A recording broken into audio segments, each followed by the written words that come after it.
Hi mga kapangit! Welcome back to my YouTube channel. This is Joe Padam Pangit. So mga kapangit, for today's video, good morning po muna sa inyong lahat. Good morning muna po sa lahat ng ating viewers, subscriber, and sa mga OFW natin mga kapangit. Good morning po sa inyong lahat. So yun mga kapangit, ang oras dito is alas 7 pa lang ng umaga mga kapangit. So yun, may naglako ng isda sa atin. Bumili ako ng 2 balot. Pangpaksiw natin mga kapangit and pang umagahan natin naman mga kapangit. Samahan nyo kaming kumain ng umagahan. And so yun, nandito yun sa puno ng ating mangga. Yan mga kapangit, mababa lang yan siya. And so yun mga kapangit ko, katatapos ko lang na gwali sa ating palibot ng bahay. And may duman na isda. May nagtitinda pala isda. Hindi duman yung isda kasi Joe Padam, hindi dumadaan dito sa dagat lang yun. May duman dito mga kapangit na nagtitinda ng isda. Kaya yun, bumili tayo ng 2 balot mga kapangit na na galunggong mga kapangit. Sariwang pa. And ang sarap pang paksiw mga kapangit ko. And siyempre, habang nagsasaing ako, yan mga kapangit, nagsasaing na tayo. Pagkatapos yan, pag naluto yan, and magluto na tayo ng ating galunggong mga kapangit. Ito, pagkatapos sa inyo. Yan mga kapangit, yung galunggong natin, dami. Yan mga kapangit, yung ating galunggong. Di ba makita ba? Yan, galunggong natin mga kapangit. Yung ating galunggong mga kapangit, 100 pesos lang ito mga kapangit, yung ating 100 pesos yung ating pagkabili ng galunggong mga kapangit ko. So yan, paksiwin natin mga kapangit. Ngayon mga kapangit, first time nyo naman makita na magpaksiw ako ng galunggong mga kapangit. Lagyan natin ng sibuyas, bawang, suka, mantika mga kapangit. Ganun ako magpaksiw, sobrang sarap. So yun mga kapangit, tanggalan na natin ng hasang yung galunggong mga kapangit. Ito kasi mga kapangit, kahit di na siya natanggalan ng hasang kasi maliliit din naman siya, pero siyempre mas malinis talaga, hindi siya malangsa kapag tinanggalan natin ng ng hasang mga kapangit ko. Grabe, sariwa yung isda mga kapangit. Oh, tingnan nyo, sariwa yung mata niya. So yan, tanggal natin ng hasang para mas malinis and mas masarap paksiwin mga kapangit. Hindi ko lang mga kapangit kung nakakita na kayo nakakita na kayo magpaksiw ng isda, kung paano magpaksiw pala ng isda. Kasi ako mga kapangit, ibang klase ako magpaksiw ng isda. Lagyan sa natin ng kamatis, pero wala tayong mapagkunan ng kamatis. So yun mga kapangit ko, isalansa na natin yung mga isda. So yun mga kapangit, isalansa natin mga kapangit yung isda para para hindi siya madurog mga kapangit. Ito mga kapangit, sana kung may tanglad, yung ilalim niya lalagyan natin ng tanglad para hindi pagka naluto yung isda hindi siya magkanda, putol-putol ba. Yan, kasi wala tayong makuha ng tanglad mga kapangit. Yung tangkay sana ng tanglad ang ilalagay ko, pero wala tayong makuha ng tanglad. Ito na lang yan, salansa natin. Katulad ng pagsalansa natin sa juwa natin paggabi. Alright. Ayaw ko na salansan. Ako Joe Padam. Ang aga-aga pa naguhugot Yan mga kapangit. So yun mga kapangit, natapos natin nasalansan isda, lagyan natin ng asin. Yung asin mga kapangit, dapat control lang natin para hindi mag-alat yung ating lulutuin. So yan, lagyan natin ng sibuyas mga kapangit. Sibuyas, bawang. Yan mga kapangit. And then lagyan natin ng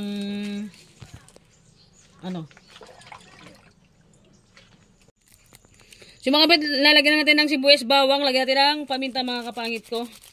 Sobrang sarap kasi mga kapangit pagka may paminta to. Yan, nalagyan natin ng paminta, 3 paminta mga kapangit yung ilagay natin sa ating isda. And lagyan natin ng bitchin para mahilo kami ni kakang dalawa magkain.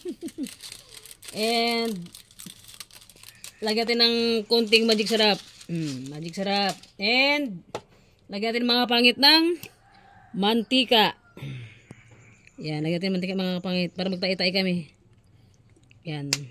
Tapos mga kapangit, lagyan natin ng suka. Yan mga kapangit, ganyan ako magtimpla ng isda mga kapangit ko. Yan, tapos i-shake na natin. Yan, shake. Imikos-mikos. So, yan. Siyempre, pagkatapos, isalang na natin. So, mga tingin nyo. Mga pangit, nalagyan natin ng suka, paminta, sibuyas, bawang, asin, and suka. So, yan mga pangit. Tingnan nyo yung isda natin. So, yan. Sobrang sarap yan mga pangit. Kung gusto nyo gayahin mga pangit, bahala na kayo kung gano'ng karaming ilagay nyo ng mantika mga pangit. Yan sobrang sarap pagka may mantika yung ating paksiw. Tingnan nyo naman. O, diba? So, yun. Isasalang na natin. Ito kasi mga pangit yung isda na ito, mabilis lang maluto to. Ito yung pinakamabilis na lutuin na putahe mga pangit. Itong paksiw na to. Paksiw. So yun mga kapangit, nakasalang na yung ating paksiw mga kapangit. Luto na yung ating sinaing. And yan, paksiw na yung ating sunod. Pag kumula yung mga pangit, papakita ko sa inyo. Pag medyo tuyo-tuyo na yan sa luto na. Diba? Buhay province mga kapangit. Ito yung ating lutuin. Hindi pa natin kayang bumili ng gasol. Alright! Mga kapangit, ano na natin, tignan natin mga kapangit, kumulo na siya. Yan, tingnan nyo mga kapangit ko. Diba? Yan, gano'n siya mga kapangit, sobrang sarap na yun. Oh my god, takam na ako kumain mga kapangit ko. Yung ating ulam for today's video, ang sarap ng amoy niya. Diba? Sobrang sarap mga kapangit ko. So yun mga kapangit, pagka natuyo-tuyo na yan, sa patuyo natin ng konting tuyo lang mga kapangit, konting sabaw lang itira natin kasi para may pang sabaw tayo. Kasi pag sobrang tuyo na rin mga kapangit, oh my god, dry na, hindi talaga masarap pag dry. Joke padam, alright. Ayaw ko ng dry na yan. So yung mga kapit, kita nyo naman diba? Napakasarap ng ating paksiw mga pangit. Kulang pa yung mga kapit, hindi natin nalagyan ng hindi natin nalagyan ng kamatis, ng sili, mga pangit, kamatis saka sili, hindi natin nalagyan. Lagyan ng kamatis saka ng kamatis saka ng sili mga kapangit. Pero tingin sarap oh, diba? Solid talaga. Mga kapangit ko, ang aga nating nagising kanina, alas 6 gising na tayo, kaya maaga tayo nakapagluto ng pagkain natin ng umagahan and nakapagwalis tayo sa ating palibot ang bahay. Habang nagwawalis tayo, may dumaan na nagbibenta ng isda, kaya yun bumili tayo. Sariwa pa yung mga pangit yung isda, and siyempre maaga tayong makapag-breakfast ngayon mga pangit. Ang oras dito ay alas 8 pa lang ng umaga mga kapangit ko. Alright, so yun, tignan nyo naman. Nagiram tayo ng daspan sa kabila, kila ate ko, puwing! Saka nang walis. Kasi nga, grabe, hirap na hirap mga pangit, kahit daspan kas kadawalis, hindi tayo makabili. Hindi joke lang mga pangit ko. So yan, nagwalis tayo kanina. Yan, tingnan nyo, yan, malinis yung ating bahay. So yun, yung bahay natin hindi pa tapos. Kung yung bahay ni Jik na karanis na prank kayo mga pangit, ito yung ating bahay. Yan mga kapit, tignan nyo, hindi pa tapos yung ating kabahayan. Yan. Lahat mga kapit, wala pang sarado yan lahat. Bali yung may sarado lang talaga yung yung kwarto natin. Siyempre, kailangan natin lagyan ng sarado yan. Siyempre, dyan tayo natutulog. Naku po, baka maburlog tayo mga kapangit kapag hindi natin nilagyan ng ng pintuan yung kwarto natin. Siyempre, natutulog tayo. Yan yung mga kapangit. Dito yung favorite place ko na tambayan talaga. Itong place na to. Yan. Dito ako madalas nagtatambay, lalo na pag wala nang init or sa tanghali na sobrang init dun sa loob ng bahay ko. Kasi sa totoo mga kapit, sa loob ng bahay, sobrang init talaga sa loob ng bahay ko. Kaya kapag sobrang init sa loob, dito tayo nagtatambay sa, yan, sa puno ng mangga na to. Sobrang presko talaga mga kapit kapag may puno yung sobrang presko talaga yung bahay nyo kapag may mga puno mga kapangit. And ito, papakita ko mga kapangit kahapon yung ginawa ko. Flex ko lang sa inyo habang inaantay natin maluto yung yung kanin natin yung kanin, yung isda natin mga kapangit kasi nakasaing na ako. So yan mga kapangit, ito yung ginawa ko kahapon, buong maghapon kahapon sa bahay, nag-ayos-ayos. So yun yung mga kapangit to. Yan, nilagyan ko ng mga kapangit, nilagyan ko ng tawag diyan. Nilagyan ko ng trapal na white. Makapal yan, sobrang kapal lang na yan, yung trapal na yung mga kapangit, sobrang kapal niyan. So yun, nilagyan ko siya kasi nga pagka umaga tapos tanghali mga kapatid, grabe yung init. Talagang pasok dito sa lasano, yan o. Pasok dito sa loob ng bintana mga kapangit ko yan. Pasok dito yung yung init yan o. Yung kwarto natin. Uy, ang gulo. So yan mga kapangit, nilagyan natin siya ng nilagyan natin siya ng trapal para naman hindi mainit kasi pagka grabe. Yung natutulog sa tanghali dito, parang sinisipa ka palabas ng kwarto mo, boom! Dahil sa sobrang init mga kapangit. So yun mga kapangit, lang naman, sinare ko lang naman sa inyo mga kapangit yung yung araw-araw na nangyayari sa akin. Siguro mga kapangit, hindi man araw-araw nakapag-update ako sa inyo, pero araw-araw tayong may upload sa araw-araw tayong may upload sa diyan CCTV natin. Ipakabit tayo niyan kasi nga yan magdaan mga kapangit yun, ito yung daanan. Ito yung daanan mga kapangit, highway na yan. CCTV natin. Para kapag may mga masamang loob talaga mga kapangit, iwas din talaga tayo sa sa ganun kasi siyempre kita nila matakot na sila.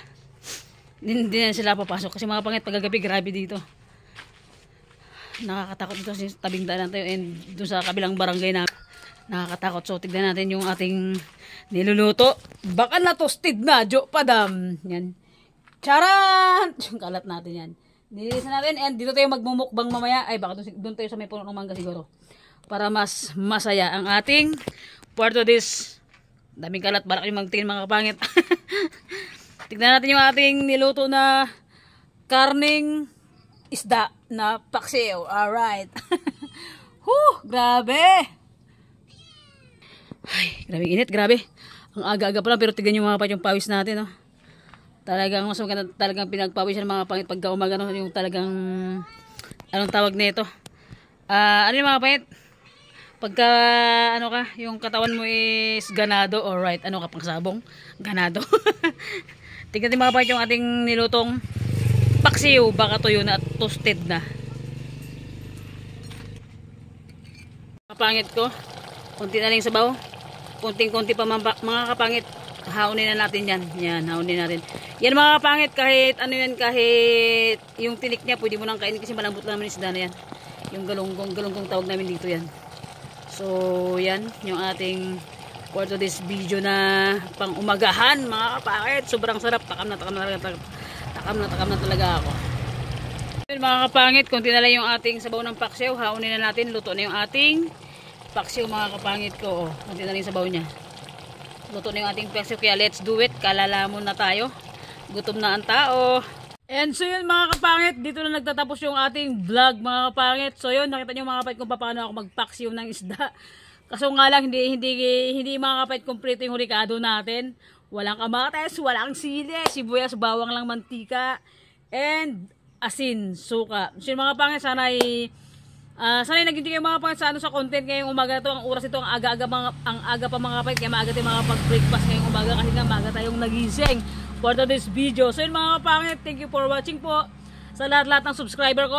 Sa subscriber ko na 6,800 plus, maraming salamat po sa inyo sa lahat na nakasubscribe sa akin. Thank you so much po sa inyong lahat. And sa mga bagong pasok na subscriber din, thank you so much po sa inyo. Sa mga viewers natin dyan, sa mga silent viewers natin, maraming salamat po. And siyempre mga kapangit, good morning po sa inyong lahat. So yun, dito na mag-end yung ating vlog. Thank you so much po and God bless po always sa inyo. Ingat po kayo parati mga kapangit ko, mga solid na supporters ko, sa mga nanonood, sa mga hindi nag-skip ng ads. Maraming salamat po sa inyo dyan. Sa inyo, maraming salamat po and hindi po ako magsasawa na magpasalamat sa inyo hanggang sa mag 10,000 subscriber tayo, hanggang saan tayo marating mga kapangit, kung hanggang saan abutin yung buhay ko, kung hanggang saan ako mabubuhay habang nagbo-vlog tayo. Salamat po sa lahat po sa lahat ng suporta nyo sa akin kahit mag-isa lang ako nagbo-vlog na nandyan pa din kayo. Alright, para sa akin. So yung mga kapangit, shoutout po sa pangkalahatan na. Shoutout po sa inyong lahat. So yun, kung bago ka pa lang sa aking YouTube channel, don't forget to subscribe mga kapangit. Don't forget to subscribe, Jo Padam Pangit. So yung mga kapangit, bye-bye. See you next vlog ulit. Abangan nyo yung mukbang natin. Bye-bye mga kapangit. Love you. Mwah.